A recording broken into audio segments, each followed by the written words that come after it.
बिस्मिल्लाहिर्रहमानिर्रहीम। अस्सलाम वालेकुम स्टूडेंट्स, कैसे हैं सब लोग। होप सो कि सब लोग ठीक होंगे।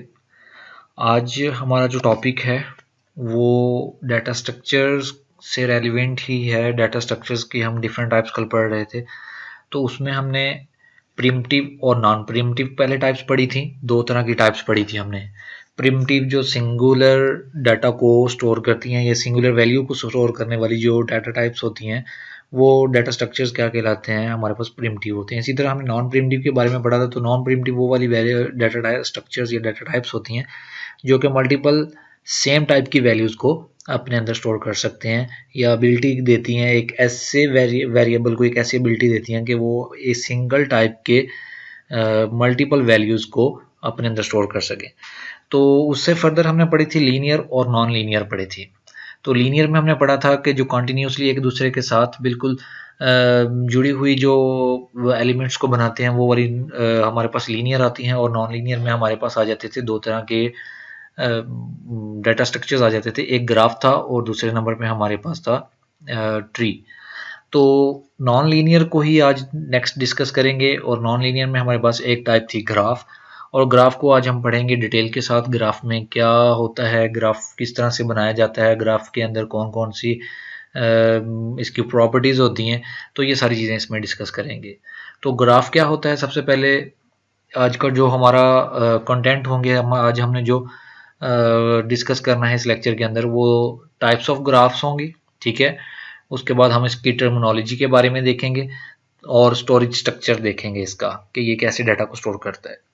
तो ये चीज़ें हमारे इस लेक्चर के अंदर या हमारे इस लेक्चर का आज का हिस्सा होंगी।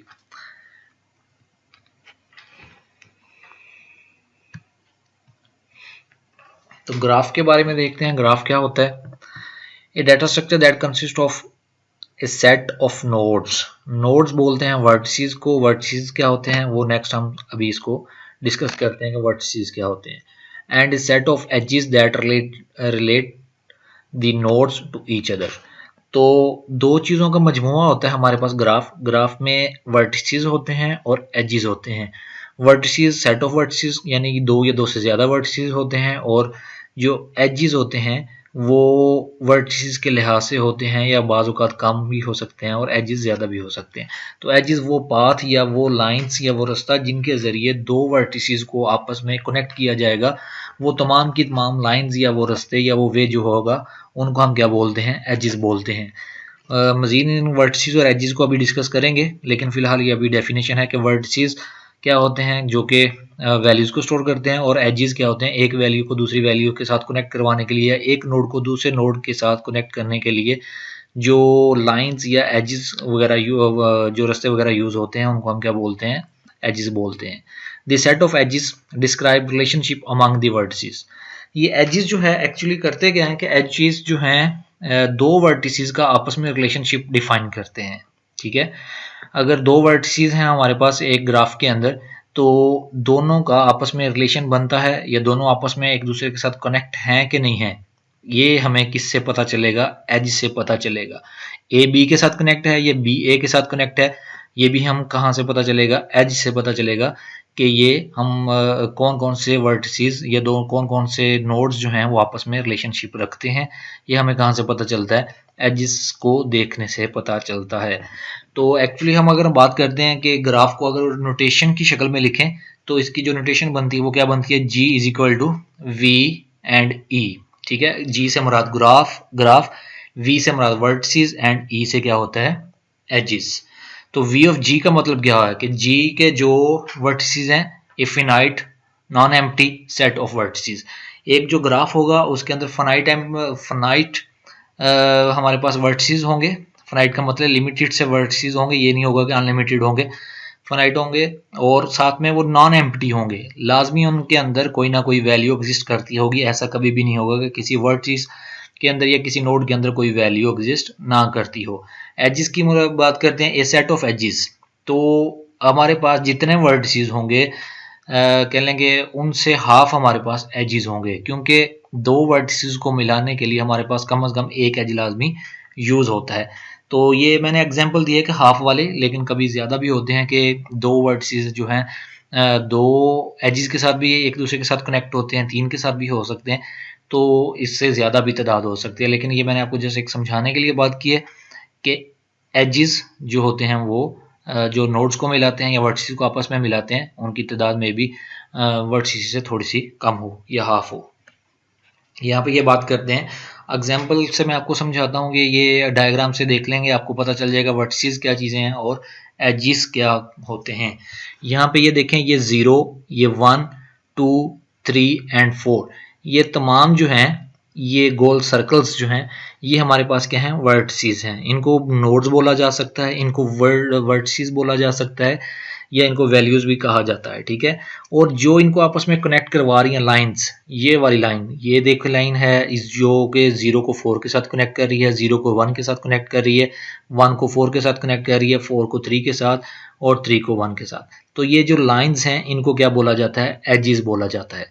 तो वो पाथ या वो रास्ता या वो लाइंस जिनके जरिए दो वर्टिसेस जैसे कि 0 और 1 आपस में कनेक्ट है, अगर इनको कनेक्ट करने के लिए जो लाइन यूज होती है वो क्या होती है, एजिस होते हैं। और वर्टिसेस क्या होते हैं, वो वैल्यूज या वो नोड्स जो होते हैं वो क्या होते हैं, वर्टिसेस, उनको डेटा स्ट्रक्चर की लैंग्वेज में बोला जाता है। टाइप्स ऑफ ग्राफ की बात करते हैं, ये इसकी काफ़ी सारी टाइप्स हैं, लेकिन फिलहाल हम दो अभी डिस्कस कर रहे हैं। एक डायरेक्ट ग्राफ होता है और एक अनडायरेक्ट ग्राफ होता है। फिर फर्दर इसके अंदर बहुत सारी टाइप्स आ जाती हैं, डायरेक्टेड ग्राफ के अंदर भी काफ़ी सारी टाइप्स हैं और अनडायरेक्टेड ग्राफ में भी काफ़ी सारी टाइप्स हैं। पहले हमें पता होना चाहिए कि डायरेक्ट और अनडायरेक्ट क्या होते हैं। डायरेक्ट ग्राफ वो वाले ग्राफ होते हैं जब हमें बताया नहीं जाता या हमें मालूम नहीं होता कि हम ए से बी की तरफ जा रहे हैं या बी से ए की तरफ जा रहे हैं। यहाँ पे ये देखें, ए से बी की तरफ भी जा रहे हैं और बी से ए की तरफ। ये लाइन जो है कनेक्ट है, ए को बी के साथ भी कनेक्ट कर रही है, बी को ए के साथ भी कनेक्ट कर रही है, लेकिन इसमें हमें कोई डायरेक्शन नहीं बताई गई यहाँ पे कि यहाँ पे हम सिर्फ ए से बी की तरफ जा रहे हैं या बी से ए की तरफ। जब डायरेक्शन बताई जाएगी तो इसके एक साइड पे एरो का सिंबल यूज किया जाएगा, यानी कि अगर हम ए से बी की तरफ जाएंगे तो यहाँ पे एक एरो का सिंबल लग जाएगा, जिससे पता चलेगा कि ये ए से हम बी की तरफ डाइवर्स कर रहे हैं या ट्रेवल कर रहे हैं, बी से ए की तरफ फिर नहीं जा सकते। तो जो डायरेक्टेड ग्राफ होते हैं और ये अनडायरेक्टेड होते हैं, इनमें यही फ़र्क होता है कि जो डायरेक्टेड होते हैं उनमें हमें डायरेक्शन दी जा रही होती है कि ए से बी की तरफ जा रहे हैं या बी से ए की तरफ जा रहे हैं, और जो अनडायरेक्टेड होते हैं उनमें हमें डायरेक्शन नहीं दी जा रही होती, हम अपनी मर्जी से मूव कर सकते हैं, या ए से बी की तरफ मूव कर सकते हैं या बी से ए की तरफ मूव कर सकते हैं। जैसे यहाँ पे इन ग्राफ्स, ये दो तरह के ग्राफ दिए हुए हैं, एक ये वाला ग्राफ दिया हुआ है और एक ये वाला ग्राफ दिया हुआ है। तो ये दोनों ही अनडायरेक्टेड ग्राफ हैं, इसमें हमें कहीं पे भी नहीं बताया गया कि आप ए से सिर्फ बी पे जा सकते हैं या बी से सिर्फ सी पे जा सकते हैं। बी से सी के साथ ही कनेक्ट है और बी डी के साथ भी कनेक्ट है।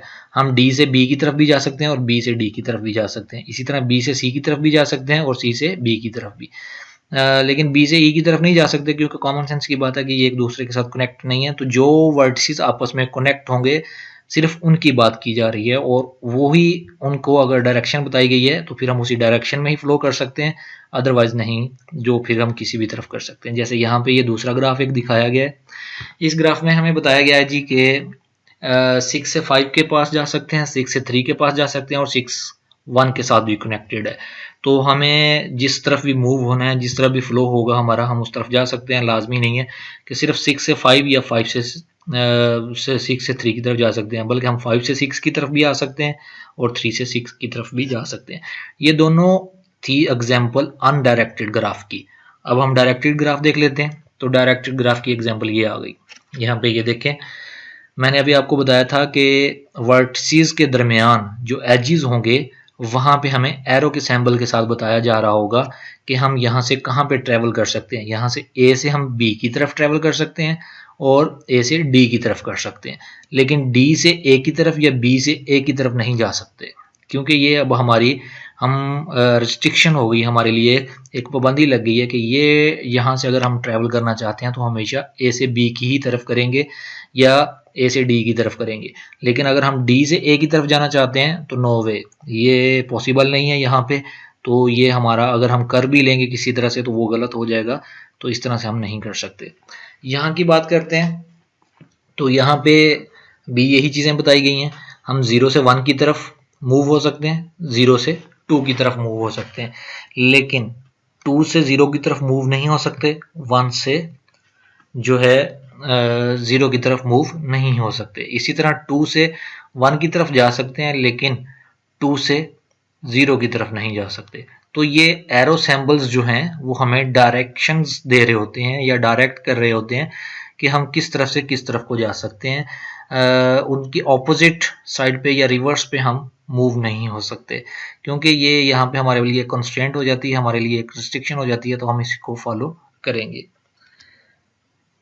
ठीक है जी, होप सो कि ये समझ आई होगी। आगे चलते हैं, मोर टाइप्स हैं इसकी कुछ। अगर हम बात करते हैं ग्राफ, तो ग्राफ की बेसिक्स में से ही कुछ टाइप्स हैं। कनेक्टेड ग्राफ होते हैं और कुछ होते हैं हमारे पास अनकनेक्टेड ग्राफ। तो कनेक्ट की अगर बात करते हैं, दो चीज़ें या दो से ज़्यादा चीज़ें आपस में लिंक होती हैं तो उनको क्या बोलते हैं, कनेक्ट बोलते हैं। या दो से ज़्यादा चीज़ें जो भी हैं वो आपस में कनेक्ट ना हो, किसी तरह से उनका आपस में कोई रिलेशनशिप ना बन रहा हो, तो उनको क्या बोलते हैं, अनकनेक्टेड ग्राफ या अनकनेक्टेड चीज़ें बोलती हैं या नेटवर्क बोला जाता है। तो यहाँ पे भी हम यही चीज़ देखेंगे कि कनेक्टेड ग्राफ कौन से होते हैं और अनकनेक्टेड ग्राफ कौन से होते हैं। ये हमारे पास दो ग्राफ हैं। अगर इनको देखा जाए तो एक भी बनता है, लेकिन ये इसको हम फिलहाल एक ही सपोज करते हैं। हमारे पास चार वर्टिसेस हैं इसमें, एक ए वर्टिस, एक बी है, एक सी है, एक डी है। नोड कह लें या इनको वर्टिसेस कह लें।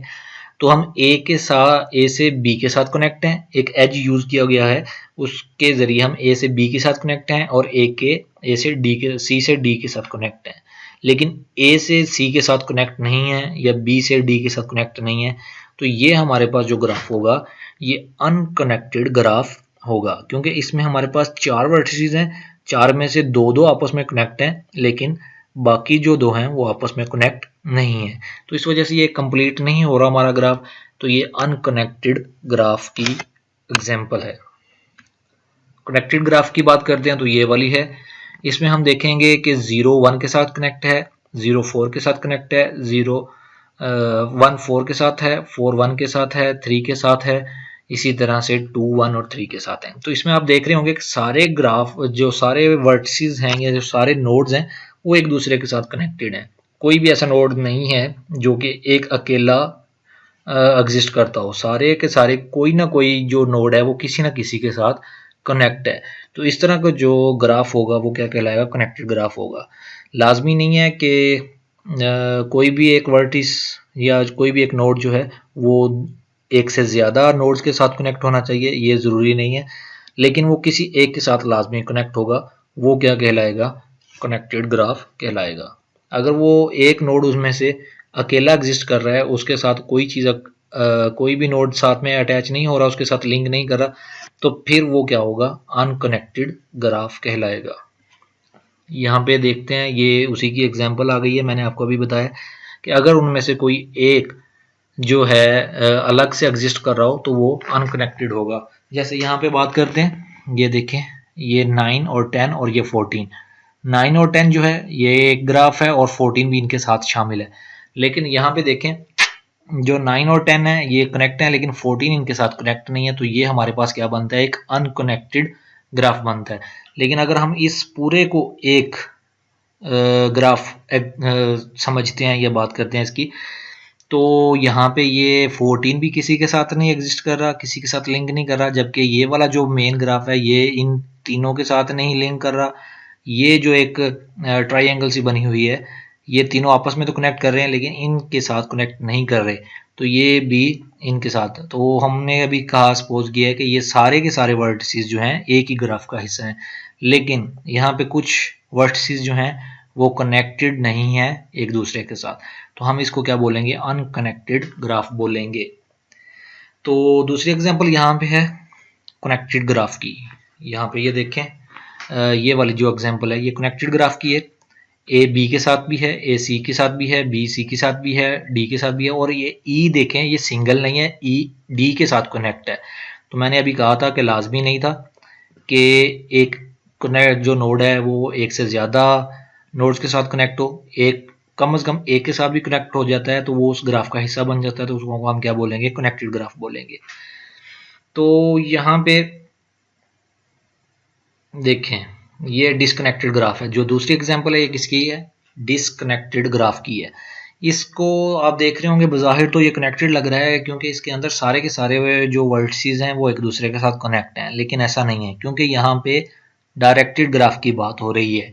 ये अनडायरेक्टेड की बात हो रही थी, यहाँ पे डायरेक्टेड की बात हो रही है। ए बी के साथ अटैच है, ए सी के साथ अटैच है, ए डी के साथ अटैच है, तो हम कह सकते हैं कि ये अटैच हैं। लेकिन ये बी की बात करते हैं तो बी ई के साथ अटैच है, सी की बात करते हैं तो ये बी इसके साथ अटैच है। ठीक हो गया, तो ये सारे के सारे आपस में अटैच हैं। लेकिन ये ई की बात करें तो ई के एंड हो रहा है आगे सबका, लेकिन ई आगे किसी के साथ अटैच नहीं है, तो ये बैकवर्ड में तो जा नहीं सकता। ई बी के साथ तो हम कह नहीं सकते कि ई से बी पे जा सकते हैं, तो इसलिए हम यहाँ पे ई जब कहीं पे ट्रेवल्स नहीं कर सकता, ई कहीं पे ट्रेवल नहीं कर सकता, तो हम क्या कहते हैं कि ये एक सिंगल वैल्यू है, यहाँ से हम कहीं पे मूव नहीं हो सकते, हमारी यहाँ पे आके स्टॉप हो जाएगा, साइकिल हमारा कंप्लीट नहीं होगा, तो इस वजह से इसको डिसकनेक्टेड ग्राफ कहेंगे। हम दोबारा ई से आगे किसी के साथ कनेक्ट नहीं हो सकते, इस वजह से ये क्या है हमारे लिए डिसकनेक्टेड ग्राफ है। बात करते हैं ट्री एंड ग्राफ की। ट्री भी देखा जाए तो क्या होता है, एक ग्राफ ही होता है, उसमें भी वर्टिसेस होते हैं, उसमें भी एजेस होते हैं। तो अगर हम ग्राफ की बात करते हैं तो उसमें भी हमारे पास दो ही उसकी प्रॉपर्टीज हैं, एक उसके अंदर वर्टिसेस होते हैं और दूसरा उसके अंदर क्या होते हैं, एजेस होते हैं। लेकिन ट्री में और एजेस ग्राफ में क्या फ़र्क है? ट्री जो होता है, every tree also called a graph, हम हर ट्री को एक ग्राफ कह सकते हैं क्योंकि उसके अंदर दो प्रॉपर्टीज लाजमी होती हैं जो कि हमारे पास कॉमन है। उसके अंदर वर्टिसेस भी होते हैं और उसके अंदर एजेस भी होते हैं। जैसे कि यहाँ पे इस एग्जांपल में आप देख रहे होंगे कि ए बी के साथ कनेक्ट है, ए सी के साथ कनेक्ट है और डी के साथ का।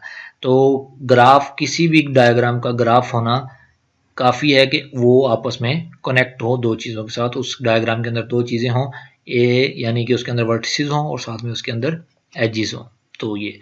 लेकिन अगर हम ग्राफ की बात करते हैं तो but every graph is not a tree, जो एक ग्राफ होता है वो कभी भी हो सकता है वो ट्री भी हो, लेकिन लाजमी नहीं कि हर ग्राफ जो है वो ट्री भी हो। जैसे यहाँ पे बात करते हैं, 0 जो है 1 के साथ है, 1 जो है 2 के साथ है, 2 जो है 3 के साथ है। तो इसमें हमने पढ़ा था कि जो ट्री होती है वो एक हायरार्की होती है। इसके अंदर क्या होता है कि पहले एक नोड होता है, फिर उससे एक्सटेंड होते हैं 2, फिर 3, फिर 5, इस तरह से लेवल्स बनते जाते हैं। जबकि ग्राफ में हमारे पास क्या होता है, एक लेवल के अंदर भी 2 नोड्स हो सकते हैं, एक लेवल के अंदर 3 भी हो सकते हैं, और हर नोड जो है, सबसे इम्पोर्टेंट बात, जो हर नोड जो है हर लेवल का वो एक दूसरे के साथ कनेक्ट होगा, यानी कि एक साइकिल कंप्लीट हो रहा होगा। जबकि ट्री में एक साइकिल कंप्लीट नहीं हो रहा होता। मतलब कि मैं ए से बी पे जाऊंगा, बी से एफ पे जाऊंगा, फिर एच पे चला जाऊंगा, या ए से बी पे जाऊंगा, बी से ई पे और ई से जी पे। लेकिन अगर मैं चाहूँ कि मैं दोबारा ए पे जाना चाहता हूँ जी से, तो ये पॉसिबल नहीं है। तो इस वजह से हम इसको क्या बोलते हैं, ट्री बोलते हैं। और ट्री में हमारे पास लेवल्स भी होते हैं साथ में। ये शर्त नहीं है कि सिर्फ वापसी ना जाना या साइकिल कंप्लीट ना होना ट्री होता है, लेकिन इसमें लेवल्स भी होते हैं साथ में, ये दो चीज़ें होती हैं। जबकि साइकिल अगर हम बात करते हैं ग्राफ की, तो ग्राफ में हमारे पास नोड्स भी होते हैं एक ही लेवल के अंदर काफ़ी सारे, और एजेस के साथ वो एक दूसरे के साथ कनेक्टेड भी होते हैं, और वो एक हम लास्ट से एक साइकिल भी वहाँ से कंप्लीट हो रहा होता है। यहाँ पे देखें, 0 से हम 1 पे जा सकते हैं, 1 से 2 पे जा सकते हैं, 2 से 3 पे, 3 से 4 पे, और फिर 0 पे जा सकते हैं। तो कहीं ना कहीं से घूम घुमा के हम किसी नोड से साइकिल्स कंप्लीट करते हुए अपने वापसी वाले स्टार्ट वाले नोड पे जा सकते हैं। तो इस वजह से कहते हैं कि every tree also called graph, जो एक ट्री बनता है उसको हम एक ग्राफ बोल सकते हैं, जबकि जो एक ग्राफ होता है उसको एक ट्री नहीं, सॉरी जो एक ग्राफ होता है, जो सारे के सारे ग्राफ होते हैं लाजमी नहीं है कि वो ट्री भी हों। नेक्स्ट जो हमारा इसमें स्टार्ट हो रहा टॉपिक वो टर्मिनोलॉजी है। तो टर्मिनोलॉजी में हम देखेंगे adjacent vertices, path, cycle, degree, complete graph and weighted graph. तो एडजेसेंट ग्राफ का क्या होता है, या एडजेसेंट वर्टिसेस क्या होते हैं? एडजेसेंट का मतलब होता है कि एक वर्टिस या एक नोड जो है वो नेक्स्ट कितने वर्टिसेस या कितने नोड्स के साथ कनेक्ट है, लिंक कर रहा है, उनका रिलेशनशिप बन रहा है, उसको हम क्या बोलते हैं, अर्जेंसी बोलते हैं। अर्जेंसी लिस्ट बनाते हैं अगर हम, तो अर्जेंसी लिस्ट क्या होती है, ए देखें, ए जो है वो किसके साथ कनेक्ट कर रहा है, ए बी के साथ कनेक्ट कर रहा है और ए डी के साथ कनेक्ट कर रहा है। तो ए की अर्जेंसी अगर हम चेक करना चाहें तो ए की अर्जेंसी जो बनती है वो क्या बनती है, 2 बनती है। क्यों? क्योंकि ए बी के साथ कनेक्ट कर रहा है और ए डी के साथ कनेक्ट कर रहा है, तो ए की अर्जेंसी क्या बनती है, 2 बनती है। अगर बी की बात करते हैं तो बी की अर्जेंसी क्या बनती है, सिर्फ एक नोड के साथ कनेक्ट हो रहा है ये, तो यहाँ पे एक सिंगल एज के जरिए वो एक सिंगल नोड के साथ कनेक्ट हो रहा है, तो इसकी अर्जेंसी क्या बनती है, 1 बनती है, जो क्योंकि ये एक नोड के साथ कनेक्ट हो रहा है। और अगर सी की बात करते हैं तो यहाँ पे देखें, सी आप कहेंगे कि डी और सी आपस में कनेक्ट है, लेकिन ये कनेक्ट नहीं है। डी सी से कनेक्ट है, सी डी से कनेक्ट नहीं है, क्योंकि डी से हम सी की तरफ मूव कर सकते हैं क्योंकि ये यहाँ पे डायरेक्शन दी गई है, जबकि सी से हम डी की तरफ मूव नहीं कर सकते। तो इसलिए हम कह सकते हैं कि सी का डी के साथ रिलेशनशिप इतना, सी से डी की तरफ हम मूव नहीं कर सकते, इसलिए इसकी एडजेसेंट जो है वो इसका रिलेशनशिप क्या बनेगा, यहाँ पे 0 बनेगा, जबकि डी से सी की तरफ हमारा रिलेशनशिप जो है वो बन सकता है। लेकिन हम यहाँ पे सी की एडजेंसी चेक कर रहे हैं या सी का रिलेशनशिप चेक कर रहे हैं, तो यहाँ पे ये क्या बनेगा, 0 बनेगा। अगर हम डी की बात करते हैं तो डी से हम कहाँ पे मूव कर रहे हैं, डी से हम ई की तरफ मूव कर रहे हैं, तो यहाँ पे हमारे पास इसका क्या बनेगा, 1 बनेगा। और ई से हम कहीं पे भी मूव नहीं कर रहे, तो यहाँ पे भी हमारे पास इसका क्या बनेगा, 0 बनेगा। तो ये इसकी एडजेंसेंट लिस्ट बन गई या अर्जेंसी वैल्यूज बन गई हैं इसकी। तो अर्जेंसी क्या होती है कि एक वर्टिस या एक नोड से हम नेक्स्ट कितने नोड्स के साथ कनेक्ट हो रहे हैं, वो उनकी जो तादाद होगी या उनकी जो वैल्यू होगी वो उसकी अर्जेंसी वैल्यू होगी। यहाँ पे पाथ की बात करते हैं जी। पाथ क्या होता है, पाथ अगर हम सिंपल वे में कहें तो एज को बोला जा सकता है। एज क्या है, एक रास्ता ही है, एक वे है जिससे हम मूव करते हैं, जिससे हम ट्रेवल करते हैं एक वर्टिस से दूसरे वर्टिस पे। तो पाथ वो रास्ता होता है जिससे हम एक जगह से निकलें और दूसरी जगह पे पहुंच जाएं। तो यहाँ पे भी यही चीज़ है, पाथ बताया गया है कि पाथ क्या होता है। अगर हम पाथ की बात करते हैं तो एजिस को ही पाथ बोल सकते हैं। तो पाथ एक कंप्लीट वे होता है, अगर हमने जहाँ से स्टार्ट होना है और जहाँ पे जाके एंड होना है। तो मुझे अगर यहाँ से लाहौर जाना हो तो मेरा पाथ क्या होगा, मैं यहाँ से पहले बिहाड़ी जाऊँगा, फिर बिहाड़ी से आगे बूरे वाला, चिचावतनी, ओकाड़ा और इस तरह से तमाम सिटी से होता हुआ लाहौर तक पहुँच जाऊँगा। तो मेरा पाथ क्या हुआ, मेरा तमाम वो दरमियान वाले जो स्टॉप आ रहे थे या तमाम सिटीज़ जो आ रहे थे वो हमारे लिए क्या नोड्स ही हैं। तो हम उनसे होते हुए उनको विजिट करते हुए आगे जा रहे हैं, तो ये हमारा एक कंप्लीट पाथ है। अगर हम दूसरा कोई पाथ लेंगे तो हम यहाँ से चिश्तियाँ, बहावलनगर से आगे कहीं और से भी जा सकते हैं, तो हमारा पाथ जो है यानी कि हमारा जो रास्ता है वो चेंज हो जाएगा। तो इसी तरह हम ग्राफ के लिहाज से बात करते हैं, हम अपने डाटा स्ट्रक्चर के लिहाज से बात करते हैं, तो ये एग्जाम्पल आपके सामने है। अगर हम हमारा जो यहाँ पे फाइनल वैल्यू जो है वो हमारी कौन सी है, 3 है। जो हमारा इस ग्राफ का फाइनल नोड जो बनता है वो कौन सा बनता है, हाईएस्ट नोड जो होगा वही हमारा फाइनल, यहाँ पे हम उसको कंसीडर कर लेते हैं 3 बनता है। तो अगर मैं 2 से 3 पे मूव होना चाहता हूँ तो फिर मेरा पाथ क्या बनेगा, 2 से मैं 0 पे मूव होऊंगा, ठीक है। और बल्कि ये जो लिखे हुए हैं इसी के हिसाब से मैं आपको बताता हूँ। 2 से हमारे पास मुख्तलिफ डिफरेंट पाथ हैं 3 पे जाने के लिए। 2 से पहले हम 1 पे जा सकते हैं, 1 से फिर हम कहाँ पे जा सकते हैं, 3 पे जा सकते हैं। इसी तरह से दूसरा जो पाथ है हमारे पास, उसमें हम 2 से 0 पे जा सकते हैं और 0 से फिर आगे 3 पे जा सकते हैं, और 2 से 0 पे, 0 से फिर 1 पे और 1 से फिर 3 पे। तो इस तरह हम अपने फाइनल स्टेज तक जा सकते हैं। तो ये हमारा पाथ हैं, एक ही डेस्टिनेशन पे जाने के लिए, एक ही फाइनल नोड पे जाने के लिए हमारे पास कितने पाथ हैं, यहाँ पे 3 तरह के पाथ बताए हुए हैं। तो इस तरह से ग्राफ के अंदर एक जगह से दूसरी जगह या एक नोड से फाइनल नोड या एक नोड से किसी और नोड पे पहुंचने के लिए हमारे पास काफ़ी सारे पाथ हो सकते हैं। पाथ वो कंप्लीट नोड को विजिट करते हुए दूसरे नोड तक पहुंचना क्या कहलाता है, पाथ कहलाता है। साइकिल की बात करते हैं जी कि साइकिल क्या होता है। साइकिल एक कंप्लीट ग्राफ होता है। साइकिल तभी कंप्लीट हो, एक साइकिल एक ग्राफ का तभी बनेगा जब वो ग्राफ जो हमारा है वो एक कंप्लीट ग्राफ होगा। अगर वो अनकंप्लीट या अनकनेक्टेड ग्राफ है तो हमारा साइकिल वहां पे कंप्लीट नहीं हो सकता।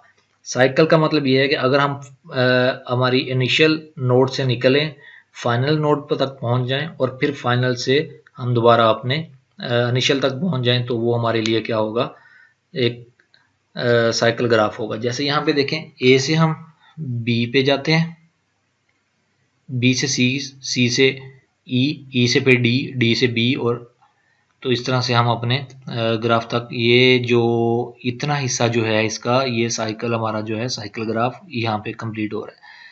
तो हम यहाँ से हम क्या करते हैं कि अगर एक जगह से हम ट्रैवल स्टार्ट करें और फिर दोबारा उसी डेस्टिनेशन तक पहुँच जाएं तो वो वाला जो ग्राफ कहलाएगा वो साइकिल ग्राफ होगा। लाजमी नहीं है कि हम इनिशियल से ही स्टार्ट करें और एंड तक जाएं, नहीं ये नहीं है। मैं चाहता हूं कि मैं बी से स्टार्ट करूं और मेरा फाइनल जो है वो क्या होगा, डी। तो यहाँ पे ये इतना हिस्सा जो इसके अंदर होगा ये साइकिल ग्राफ कहलाएगा। तो यहाँ पे ये एक अनडायरेक्टेड बताया हुआ, ये डायरेक्टेड ग्राफ की एग्जांपल थी साइकिल के साथ, और ये अनडायरेक्टेड है। तो ये तो आपको इजी समझ आ जाएगा। इसमें क्या देखें, हम ए से अगर हमारे पास हाईएस्ट एफ वैल्यू है, एच हाईएस्ट वैल्यू हमारे पास यहाँ पे एच है, वो अगर हम ए से एच की तरफ मूव करते हैं तो हम दोबारा यहाँ से इस बैकवर्ड भी जा सकते हैं, या अगर घूम के आना चाहते हैं B C E F G H से भी हम दोबारा ए पे मूव कर सकते हैं। तो यहाँ से हम अपने वापसी जहाँ से स्टार्ट हुए थे वहाँ पे हर जगह पे पहुँच सकते हैं। अगर सी की बात करते हैं, सी से जी की तरफ जाते हैं तो सी से ई एफ और जी पे जाएंगे और फिर यहाँ से वापस चले जाएंगे। या फिर अगर हम सी से दूसरा रास्ता क्या है हमारे पास, सी से बी पे जाएंगे, ए पे जाएंगे, फिर एच पे जाएंगे और फिर जी पे जाएंगे, और फिर वापस जाने के लिए हम यही रास्ता वापसी वाला भी ले सकते हैं और एफ ई के ज़रिए हम आगे इस पे भी जा सकते हैं, या जी से आगे डी से होते हुए हम सी पे भी जा सकते हैं। तो ये हमारे लिए एक साइकिल कंप्लीट कर रहा है कि हम जहाँ से स्टार्ट होते हैं वहीं पे दोबारा पहुँच सकते हैं। ये हमारे लिए क्या होगा, एक साइकिल होगा। डिग्री ऑफ ग्राफ, अगर हम बात करते हैं डिग्री की, कि एक ग्राफ जो होता है उसकी एक वैल्यू, एक प्रॉपर्टी होती है डिग्री। अगर हम किसी ग्राफ की डिग्री मालूम करना चाहते हैं तो वो क्या होगी, तो ग्राफ की डिग्री तो बात की बात है, पहले हम हर नोड की डिग्री चेक कर लेते हैं कि हर नोड की डिग्री किस तरह से चेक की जाएगी। तो वही बात है कि जितने वर्टिसेस के साथ वो अटैच होगा वो उसकी क्या होगी, डिग्री होगी। जैसे ज़ीरो की देखते हैं, ज़ीरो की जो डिग्री बनती है, ज़ीरो से 0 1 के साथ कनेक्ट है, 0 2 के साथ कनेक्ट है और 0 3 के साथ कनेक्ट है। तो इसकी डिग्री कितनी बनती है, ज़ीरो कितने नोड्स के साथ या कितने वर्टिसेस के साथ अटैच होता है या लिंक होता है, 3 के साथ होता है, तो इसकी ज़ीरो की डिग्री कितनी हुई, 3 हो गई। तो इसी तरह से अगर हम 1 की बात करते हैं तो 1 2 के साथ अटैच है और 0 के साथ अटैच है, तो इसकी डिग्री कितनी हुई, 2 हो गई। इसी तरह से हम 2 की बात करते हैं तो 2 हमारा 0 के साथ अटैच है और 1 के साथ अटैच है, तो इसकी भी डिग्री कितनी होगी, 2 हो गई। और जो 3 लास्ट में है, 3 सिर्फ एक 0 के साथ अटैच है, तो इसकी डिग्री कितनी हो गई है, 0। ठीक है, इसकी डिग्री क्या है, 0 है। तो यहाँ पे उसने ये जो बताया हुआ है 0, सॉरी 3 की डिग्री क्या बनती है, 1 बनती है, लेकिन ये जो नाम 0 लिखा हुआ है, ये 0 उस नोड का नाम लिखा हुआ है जिसके साथ वो कनेक्ट है। ठीक है, तो यहाँ पे 2 की डिग्री 2 बनती थी, 1 की डिग्री 2 बनती है और 0 की डिग्री 3 बनती है। चलें ठीक है जी, ओके। बाकी इंशाल्लाह नेक्स्ट लेक्चर में अगर आपका कोई क्वेश्चन है, कोई क्यूरी है तो आप पूछ सकते हैं, आप ग्रुप में मैसेज कर सकते हैं और जो भी आपकी क्यूरीज हैं वो आप उनके लिए कनेक्ट कर सकते हैं। ओके जी, अल्लाह हाफिज़।